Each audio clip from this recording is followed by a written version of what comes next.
नमस्कार, good morning. जय हिंद साथियों। तो कैसे हैं आप सभी लोग। मध्य प्रदेश में एक संस्था हुआ करती थी जिसे बोलते थे व्यापम। और व्यापम का नाम बदल कर दिया गया ईएसबी। मतलब व्यापम में हो गया था तगड़ा वाला घोटाला, तो क्या बोला गया था कि अब इसका नाम कर देते हैं अपन ईएसबी।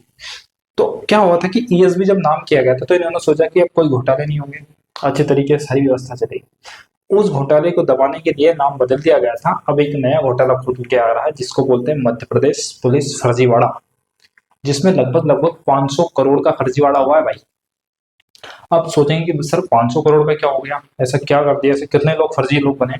तो अभी तक मिली जानकारी के अनुसार करीबन 25 से 30 लोगों पर एफआईआर हो चुकी है। मतलब कि इतने लोग अभी पकड़े जा चुके हैं। अगर 25 लोगों के हिसाब से अगर एक आदमी का 10 लाख के हिसाब से भी मानते हैं तो 10 लाख तो मिनिमम है। क्योंकि जो सोलवर बुलाए गए थे ना भाई साहब, वो उनके स्पेशल उनके प्राइवेट जेट किए गए थे।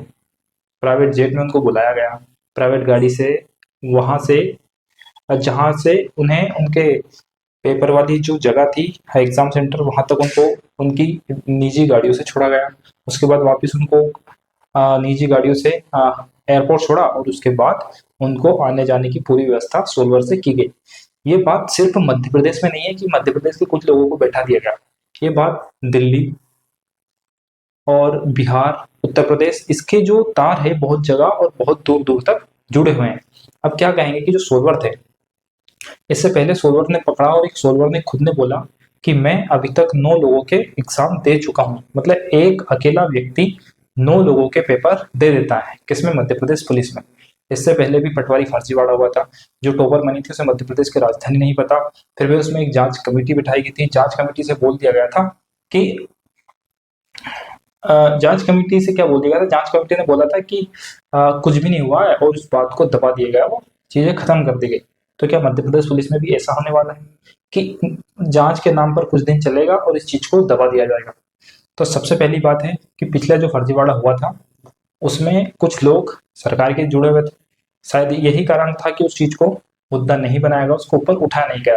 लेकिन जो ये फर्जीवाड़ा, इसको खुद एसआई और टीआई और जो मध्य प्रदेश पुलिस है उन्होंने इस फर्जीवाड़े को पकड़ा है। मतलब अगर कहीं ना कहीं इनके ऊपर सरकार का दबाव होता तो ये इस चीज को दबाने की कोशिश करते हैं, लेकिन सरकार का कोई मिलीभगत नहीं है।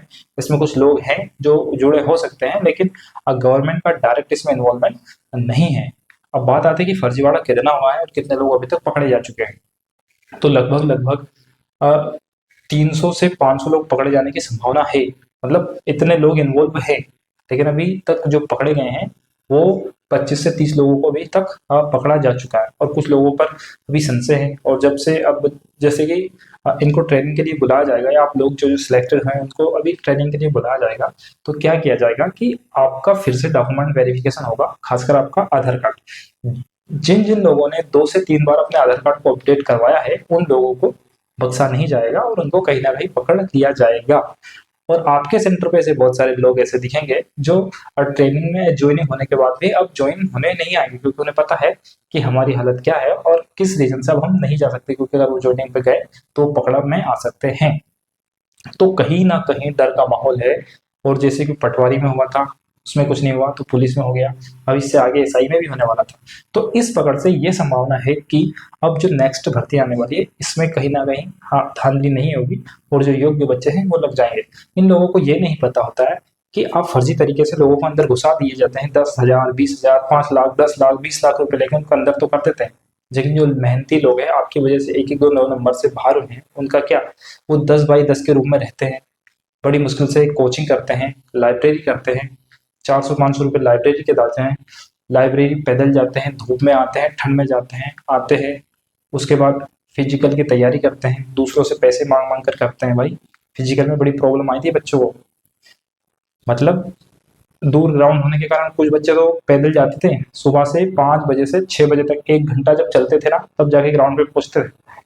तब वो फिजिकल वहां पे रनिंग करते थे और वापस वहां से 1 घंटा पैदल आते थे। मूसाखेड़ी से, मतलब ऐसी बहुत सारी जगह थी कि मूसाखेड़ी से अटल अटल ग्राउंड जाते थे और यहीं मूसाखेड़ी से बहुत सारे लोग दूर दूर ग्राउंड पे जाते थे।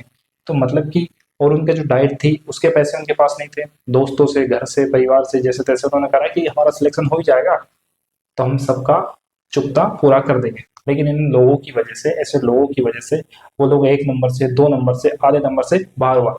जिस दिन रिजल्ट आया था उस दिन एक बच्चा था हमारे पास ही बैठा था, मेरा मित्र था, उन्होंने जब रिजल्ट निकाला तो ओबीसी का था, पीसी कैटेगरी की कट ऑफ गई थी 152.94 और उसके नंबर थे 152.14, मतलब 152.92 पे कट ऑफ गई थी और उसके नंबर थे 152.14। ना तो उसका मेरिट में आया था, ना कोई वेटिंग लगी थी, वो सीधे सीधे उसमें लिखा आया था कि your merit and waiting note allowed, मतलब ना तुम्हारी मेरिट लगी है ना वेटिंग लगी है, तुम दोनों में से बाहर हो गए। मात्र भाई 50 पॉइंट से बाहर हुआ था। और जब ऐसे फर्जीवाड़े होते हैं और जब इन लोगों को पता चलता है कि यार हम अंदर आ सकते थे, तो इन लोगों को गुस्सा नहीं आएगा? ये क्या सोचेंगे, सिस्टम को क्या समझेंगे? ये खुद मतलब सोचेंगे कि भाई अगर ये फर्जीवाड़ा नहीं होता तो हम कहीं ना कहीं अंदर हो जाते। उन लोगों ने बहुत मेहनत करी थी, इनकी मेहनत को समझना पड़ेगी। आपने तो 400-500 करोड़ का व्यापार कर लिया, अब पकड़ाएंगे। और इस चीज़ की सीबीआई जांच होनी चाहिए, अच्छे तरीके से खोजबीन होनी चाहिए और सही तरीके से इन लोगों को पकड़कर सजा देनी चाहिए, ताकि भविष्य में कोई ऐसा नहीं करे। क्योंकि भाई वो जो एक परिवार, जैसे कि अगर 500 लोगों को पकड़ा है तो 500 लोगों के चूल्हे उस दिन नहीं जले थे जिस दिन रिजल्ट आया था योग्य उम्मीदवारों के। मतलब अगर 500 लोग अंदर हो जाते तो 500 घरों में खुशी आती। इन बात को समझना चाहिए। आपने तो कर दिए, घोटाले कर दिए, एरोप्लेन से उड़ा दिया, एरोप्लेन से भाई 40-50-60 हज़ार रुपए, लाख रुपए खर्च करके उनसे 8-10 लाख रुपए ऐंठ लेते थे। समझ में नहीं आता इन लोगों को कि फर्जीवाड़ा कर दो, बस अपना अपना भला देखते हैं भाई। अपना नहीं है, दूसरों का भी देखो ना, सामने वालों ने कितनी मेहनत करी है, एक एक नंबर, आधे आधे नंबर से बाहर होना। ये जरूरी नहीं कि इसी भर्ती में पकड़ाए होंगे, इससे पहले भी बहुत सारी ऐसी भर्तियां थी जिनमें घोटाले किए होंगे लेकिन हाथ नहीं आए, और सच्चाई छुपी की छुपी रह जाती है, आगे निकल ही नहीं पाती।